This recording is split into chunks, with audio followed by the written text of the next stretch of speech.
What's going on, everybody? Welcome to the Life Jacket Podcast, where we talk about topics that help you get through the ways of life. My name is AJ. I'm Bless. And we have a special guest, Larif, and he's going to talk a little about himself in just 1 second. But before we start all our episodes, we always start out with the win for the week.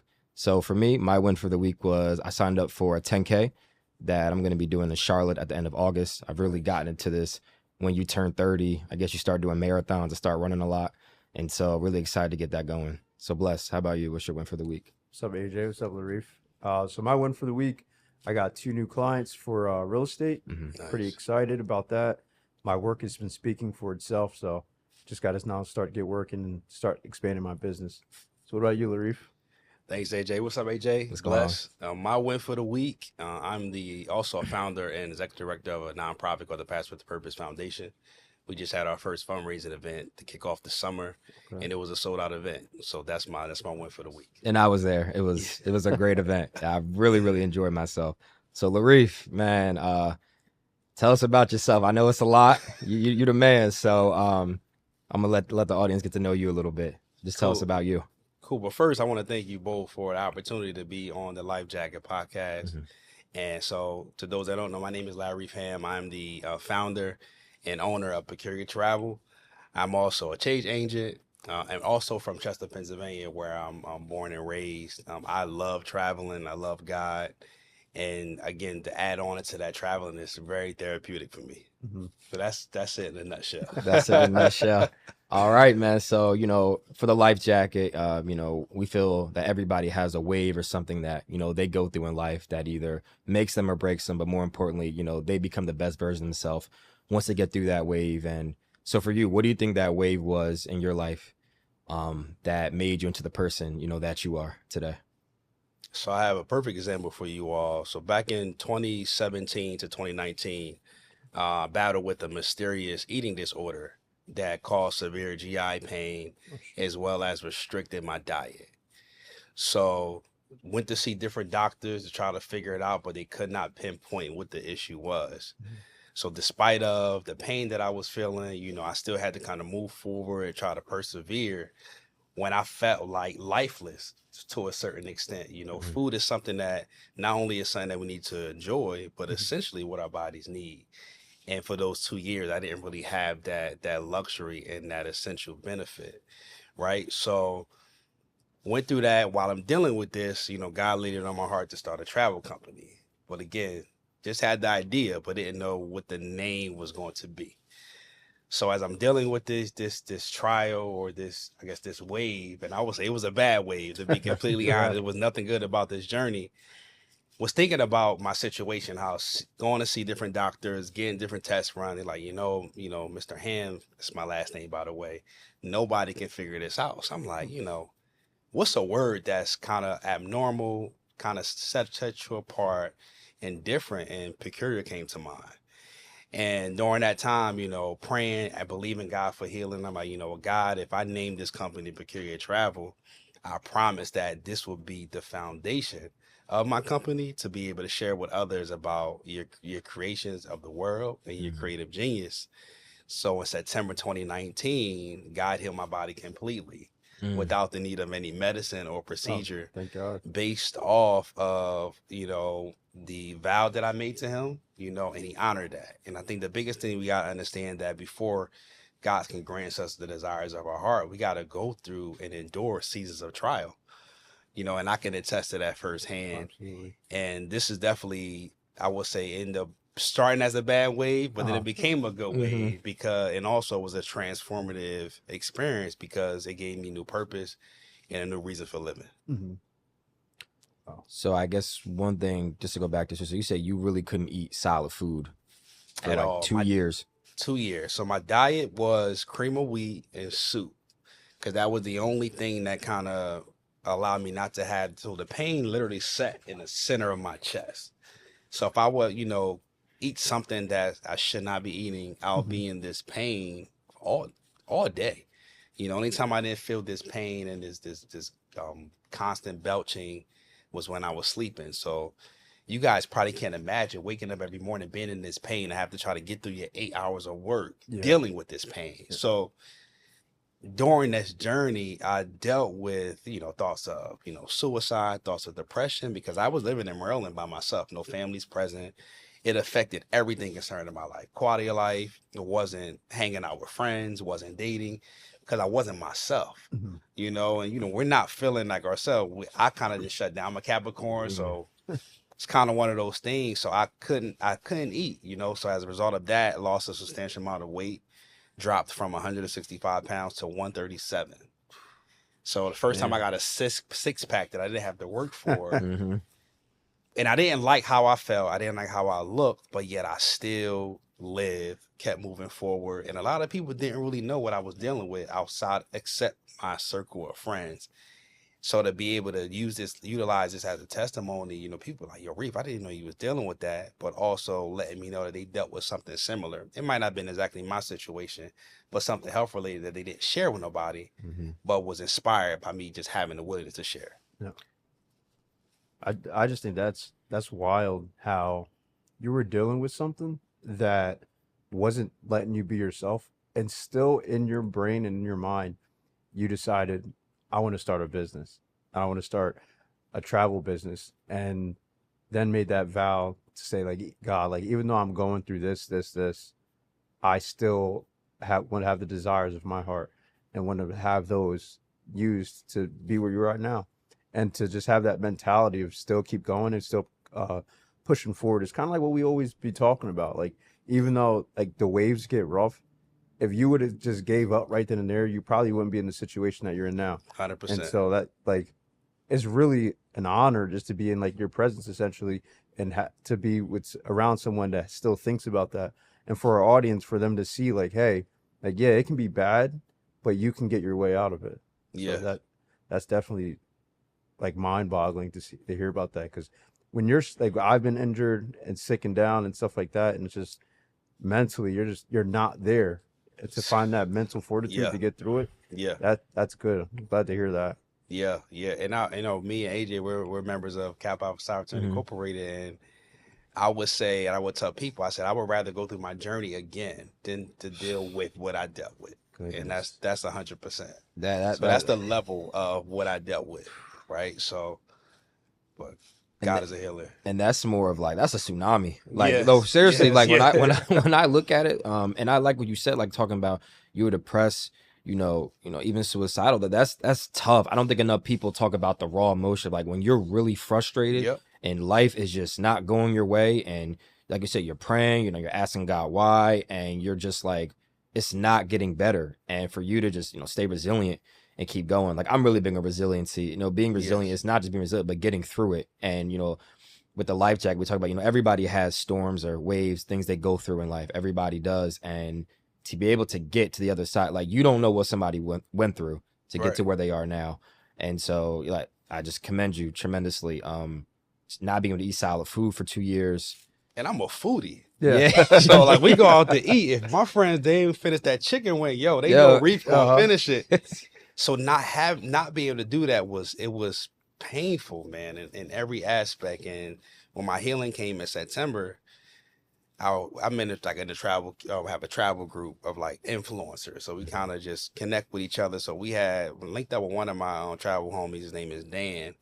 And I would just, after my healing came, just was telling them what I went through, but never not once mentioned that I had established Peculiar Travel. So I shared my testimony with him. And after I concluded with that, his exact words to me was like, yo, Reek, that's real peculiar. No cat. That was the word. And that's not a word you commonly hear. Yeah. And when he said it, I said, yo, Dan, I need you to write this in your notes, the time and what you just said. I said, it may not make sense now, but it will, in the near future. And when I launched the company in December, he called me and said, bro, it all makes sense. So this is another way of God confirming that this is the reason why he gave me this name.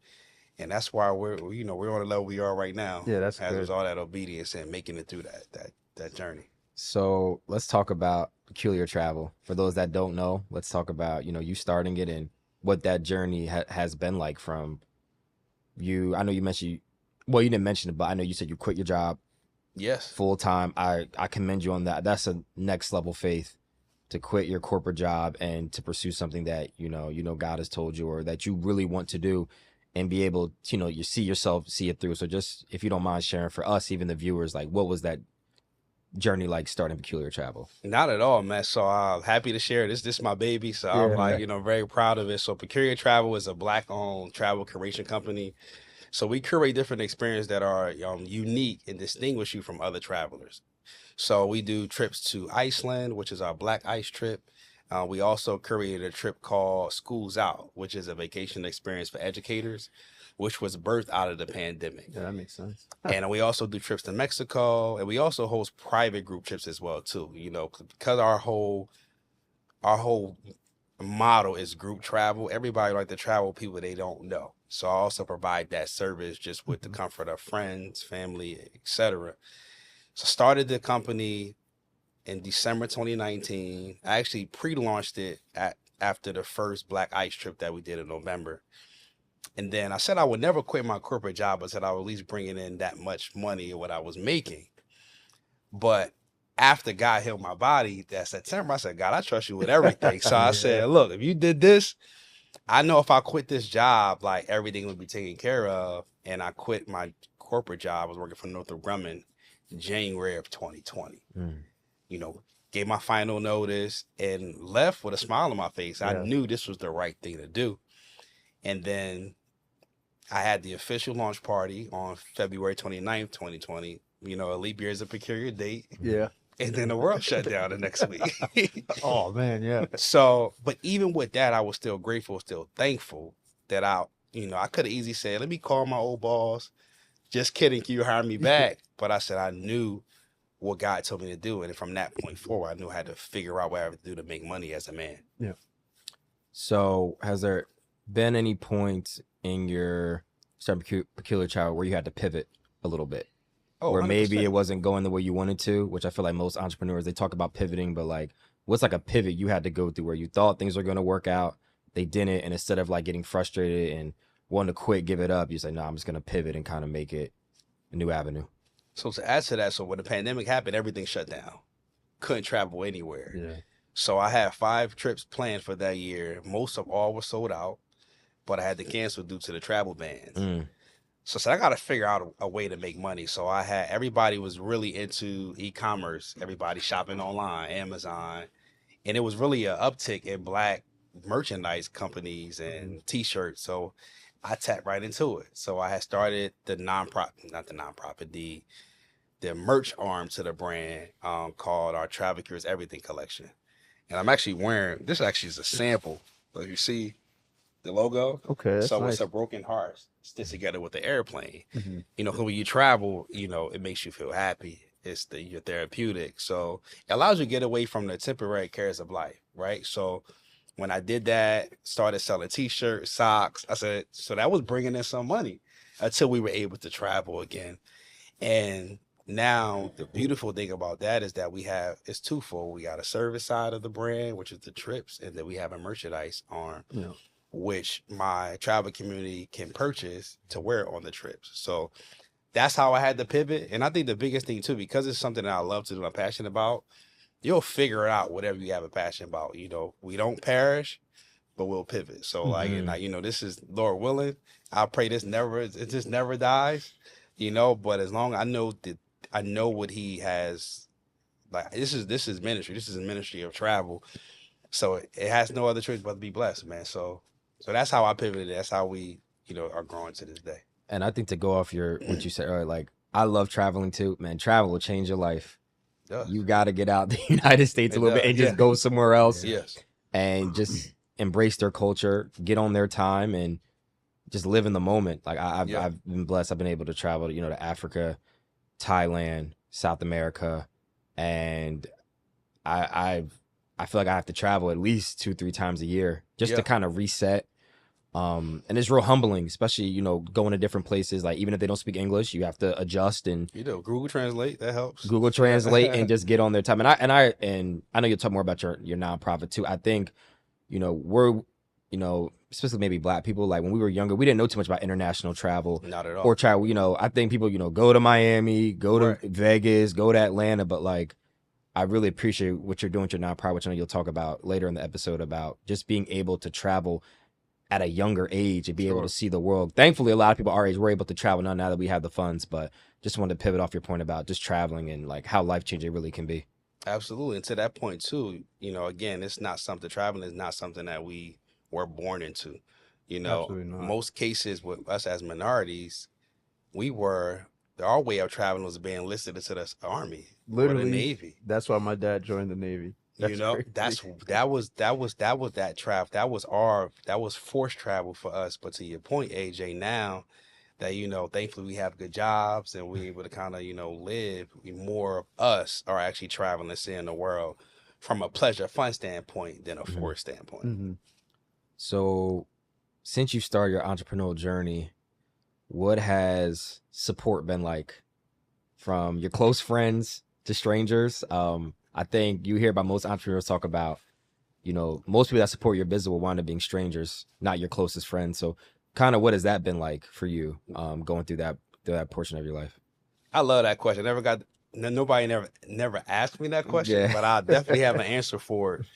It's been my eye opening, to say the least. I will say my core group of friends and my, core group of family have supported, anything that's needed, giving me money, even when at times when I wasn't bringing them money in every week, they just sending cash apps. We didn't have Zelle really back then during the pandemic, but just, believing in my vision and making sure I didn't lack.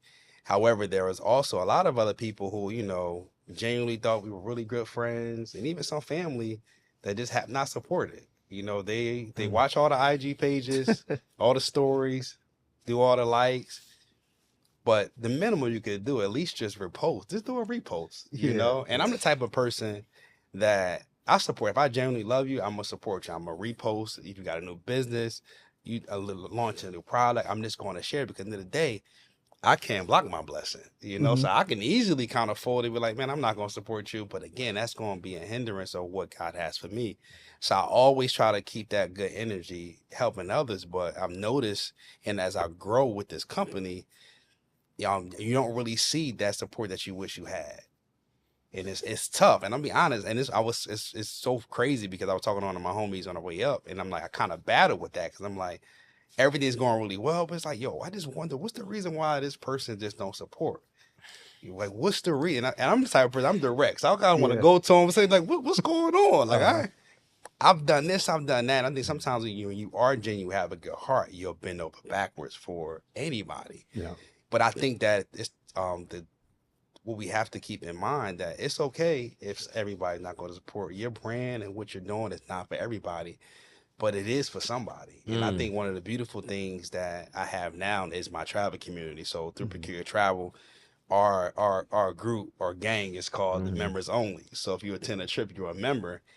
And just the way that they support me, the way they encourage me, the way they check on me, it's a blessing, because like it's certain things I don't got to do because they already on it.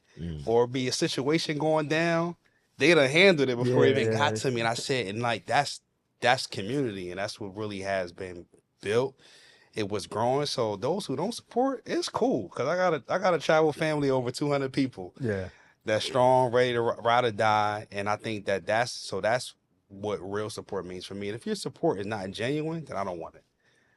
So in the beginning, it was definitely hard, not getting the support from certain individuals, but at the end, a beautiful story that came about, and now I have this more support than I expected to have. Yeah. Do you feel as though, and this is something that I find so interesting, it's like you could be friends with someone your whole life, but it's like as soon as you start something and they may see you successful, people see you successful, they kind of like step back or they get jealous. And I'm a genuine person too, so I'm like, why be jealous or why not support me? Because if the roles were reversed, I would support you. 100%. And I think it's one of them like situations where you do get frustrated. That's the real emotion. Like Yes. you'll ask God why, you get frustrated. You're like, Yes. I'm a genuine person, so I would support you. Why won't you support me? Like, where is this jealousy, envy coming from?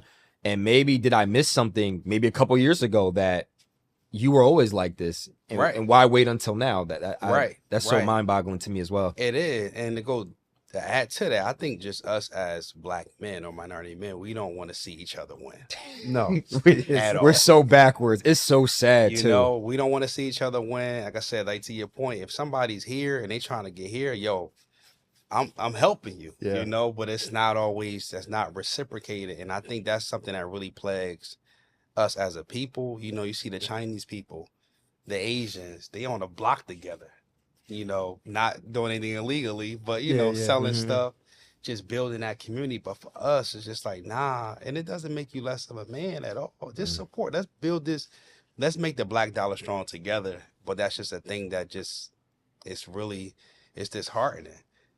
But I think on the flip Mhm. side of it, we just got to move forward, you know. But there are a lot of other black men and also black women that are entrepreneurs that do want to help and generally support. So just kind of latch on and work with those individuals, and those that's the dead weight, just leave them be. They'll regret it. Yeah. I guarantee you, they will regret it. And then I think like when you get into like the entrepreneur world, you see like it's a little bit different Sure. when because now you're taking a step out to do something more than just like what average society expects you to do. Yes. So then like, hey, if this person's an entrepreneur and this person, we know the struggles without actually talking about them. Yes. Like, hey, like yeah, we know like year one might not be as pleasant as we It's in thought it would red. be. Yeah. So I think like the support is easier that way as well, or you see it a lot more when people are in that like group and community. It's like go where you're appreciated, not tolerated. Right. So it's like once you're around that group of people, like for instance, you said the travel people,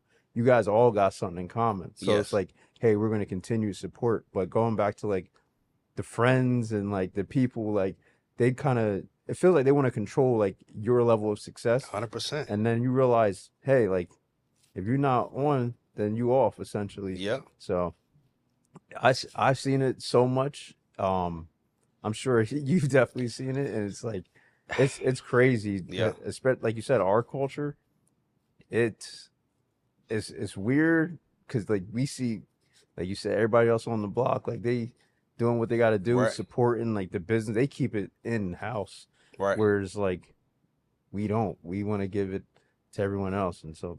But that's good that your community is there for you because we talk about your community to help you build you up and to help give you that support so your level of success will continue to grow and theirs will as well because you guys are a community. Everybody can win. Why not? You guys get to travel and get to go to places. So to caveat, where is probably like one of your favorite destinations that you've been to? So So I far? have, You probably got plenty, but if like I had to pick one now, I would say Nicaragua. That's now number Okay. one. Really? And I think because it's again, it's untouched territory. It's untouched beauty. It's very natural. I'm a beach guy too, so I love Yeah. to be at the beach and to see how pristine the water was and the people. Everybody's calm. People, the drinks were freshly made. Like our bartender was making watermelon margaritas with real watermelon. Yeah, You know, here they use it a puree, yeah. you know, or the syrup, right? Right. So, and fresh. Took a little Mm. while for them to make it, but when you got it, I mean, stacked to the brim, like Yeah. light ice, just very refreshing. Even the food that we ate, very light, and everything was just good. I think the food here, they're trying to kill us here. Yeah, like it's not right here, man. So Nah, they there, are. Big pharma works Right. with big the food industry. It's sad. yeah. Sad. So there, and I think too, what made that such a special time is again, first time of that many black people actually traveled there at once. And we just had an amazing time, like no issues, no cliques, and it was my largest group trip to date. It was 43 of us. Goodness. No issues, no fights, just a drunken good time. Yeah, You yeah. know, so I definitely think that that's definitely number one because again, it's a part of the Caribbean I've never experienced before. Mhm. And you know, we've been to Mexico, which I love. It's actually pronounced Mexico.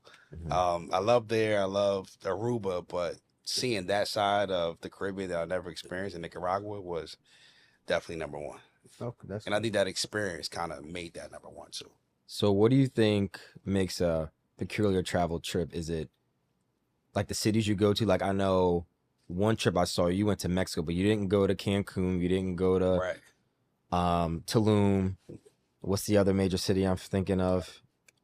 Playa del Carmen can Yeah. be considered a third. So yeah. what were some like hidden gems? Like what do you think will make it a Mexico trip peculiar? Like I know a past trip you went on that really it stuck out. Oh yeah, this is really peculiar. Yes. So the trip that you're referring to from those, I guess, underrated cities Yes. is Merida, which is located in Yucatan, about 2 hours from Tulum. We also went to Acamal, which is a small island between Tulum and Playa del Carmen. Okay. And then we went to Playa del Carmen. So Playa del Carmen is not really it's touristy, but not to the extent of Cancun Yeah. and Tulum. So we did a 3-city tour there for the first map. And MAP actually stands for Merida, Acamal, and Playa del Carmen. Then we switched it up and added Mexico City, which is also an underrated hidden gem. Well, not a hidden gem, but underrated city. Very large city, over like 6 million population. I didn't know that. But again, there's so many other parts of Mexico that are beautiful that we don't really know about. Mhm. We have a place called Bacalar, which is about 3 hours from Tulum. Okay. That's kind of familiar with like Philippines. So we always try to go to those places that are safe, but also where not your average traveler would go. So I think that's what really set us apart and what makes it unique. And then ultimately, it's just the group that goes. Like these trips, like I'm not handpicking these people to go. You sign up, I'm taking a risk because you could be a con artist, you could be Yeah, a killer. right, right. But every trip that we have, the group is just perfect. Yeah. Basically, we turn a stranger trip into a family gathering. And then from there, after their first trip, they've been on their second trip and their third trip and their fourth trip. And just, adding to the vibes and add to the community. So I know you mentioned earlier your nonprofit, which Yes. recently you just started up. So do you mind telling us a little bit about that and what's no the mission for problem. that? Yep. So the name of the nonprofit is the Passport to Purpose Foundation. And our mission is to develop funds to buy passports for youth and students in communities such as Wilmington, Delaware, Chester, Okay. Pennsylvania, Philadelphia, PA. We just launched on Black History Month this past February. And so our whole focus this year is just to raise funds. We don't have any programs established yet, but once I kind of see how much we made from this first fundraising Yeah. event, our board of directors will meet and decide how many passports we want to be able to grant to 10th and 11th grade students. That's our main target audience. And then do like a streamlined process. They have to apply. And then once we figure out who that first cohort is going to be, we'll have something called the passport party where they'll show up, give them the recognition. And then the plan is to develop study abroad programs through the Passport Purpose Foundation with those who we grant passports to. Yeah. So again, to keep the sustainability going, to be able to track them, see how they're doing, instead of just giving them the passport and then they don't use it. So we're definitely trying to make it something long term. And I'm excited because this is not something, this type of work is not really being done. And again, it's peculiar. So Yeah. everything's kind of falling in line with our main brand. And I'm excited. So it's kind of like, I feel like I'm in a stage where when I started Peculiar Travel year one, just in the trenches, doing a lot. But I know in the end, I know what the potential that it has. And I'm excited. We had people that constantly been donating. We had sponsors. At that first event, Tito's was one of our sponsors. Oh, wow. Yeah. Terramana. Oh, wow. We love tequila. Yeah. We had Wawa, and then actually one of the council ladies, Letitia Bracy from the city of Wilmington, she was donated as well. So when people are hearing about this vision and our mission, they like, whatever you need, let's do it. Then when the more they drank, the more they gave. Yeah. So it worked out well. But that's pretty much who we are. And we have our website is www.p2pfoundation.org, where you can meet our board of directors and also you can donate. And then they could also find you on Peculiar Travel. Yes, and that's peculiartravel.com. Great. And so is there anything you would want a viewer to take away from this episode that's listening right now, whether they know you or they don't? Any final takeaways or anything you'd want them to know? I'll say that greatness takes time. I think we live in a society where we want to rush everything. We want everything to happen in 60 seconds. And excellence is not produced in 60 seconds.